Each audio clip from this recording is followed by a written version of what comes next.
Today we'll be taking a look at these $245 Brogues from India. I know, not exactly a country known for quality footwear, but this is Bridlen we're talking about. None of that outsourced stuff, just factory-owned Goodyear welted shoes crafted in Chennai. Really makes you wonder how much quality you can get for 245 bucks. So I reached out to Bridlen and they gave me these to review. Links to them in the description. Okay, without saying anything more, let's start with the uppers.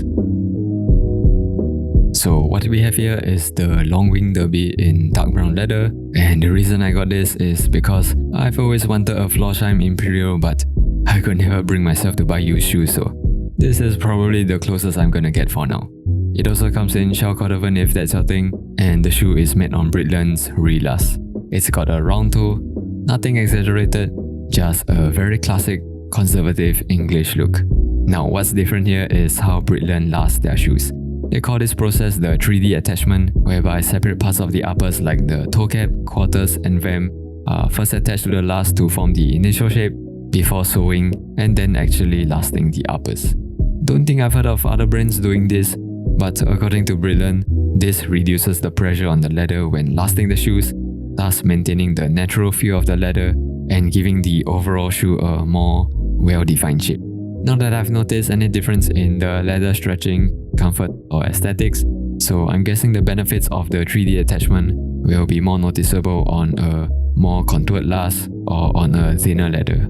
Speaking of leather, the upper is a box cuff leather from Annonay, which if you know, you know. But if you don't, they are an esteemed French tannery owned by MS, so you can expect the leather quality to be higher.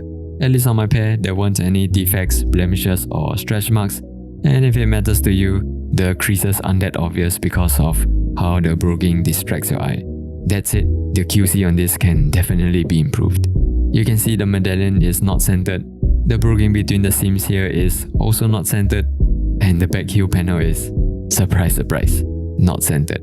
But like I've always said in my other reviews, I don't expect perfection at this price point. If anything, most people wouldn't even be able to tell there's a wonky panel from a distance, so I wouldn't be too worried about it. In terms of construction, the shoe has a 360-degree channeled Goodyear welted construction.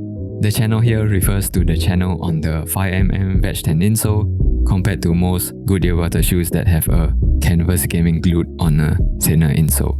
Now this channel is functionally similar to the channel insoles you'd see on hand-welted shoes. And like hand-welted shoes, because there's no extra layer of gaming, the welt sits more in line with the insole, resulting in a more flexible shoe. Although, can't say I can feel the difference. Moving on to the inside, the shoe is fully leather-lined with a leatherboard heel counter. Now most dress shoes will have a suede backing on the heel, which, according to the internet, is there for added grip, but in my experience, it shaves my skin more often than not.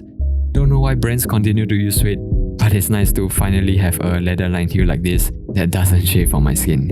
Okay, next, the storm welt makes for a more water-resistant shoe, though it doesn't have any fudging, unlike other Bridlen shoes, so it's likely a design choice. Now, what is perhaps my favorite detail is how smooth the edges of the welt and outsole are. They sit super flat, just a clean, straight, perpendicular line down. If you close your eyes and feel the edge, you won't be able to feel where the welt meets the outsole, and I'd imagine if you didn't know anything about welted shoes, you'd think they are made of the same piece.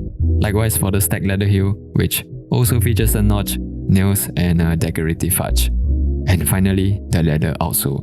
It's an open channel with 6 stitches per inch, nothing super fancy, but it does have details like a slightly beveled waist, painting on the edges, and a nice shine to it. Unfortunately, they missed a stitch on the channel here. Again, not a big deal. It practically isn't visible once you scuff up the sole. In terms of fit, I went with my usual dress shoe size and they fit well lengthwise and generously along the width. That's it if you are in Singapore, definitely drop by Seamless Bespoke to try out the shoes. They've only got a limited selection, but they do have most of the last for you to try on and dial in your fit. Also, if it matters to you, the shank is made of leather and metal. Not sure why Bridlen didn't just use one or the other. Either way, the shoe is stiff, though not noticeably more than my other Goodyear welted shoes. Now, my biggest gripe with the shoe is that as a barefoot runner, I hate arch support, and the arch support on this doesn't feel quite right on my foot. It's one of those feelings where the more I think about it, the more I think it's a borderline deal breaker. Really wish it wasn't there, so I'm hoping Bridlen will at least have the option to opt out of it down the line. So for $245 before shipping, I think it's hard to argue against the value you're getting here. Unless, I don't know, they get hit hard by terrorists. Hopefully not, but if anything, I think even $400 is still a fair price for this level of quality. I mean, the construction methods used are not something you'd usually see at this price point, not to mention some of the nice finishing details. Obviously, they've still got to work on their quality control, and if they do, they'd be gold. But again, don't expect perfection for only $245. Or maybe consider their founder's line for a higher level of finishing. So yeah, overall, I'm definitely impressed by Bridlen, and if you'd like to give them a shot, do use my link in the description below. Really helps the channel more than you think. Okay, until next time, stay salto.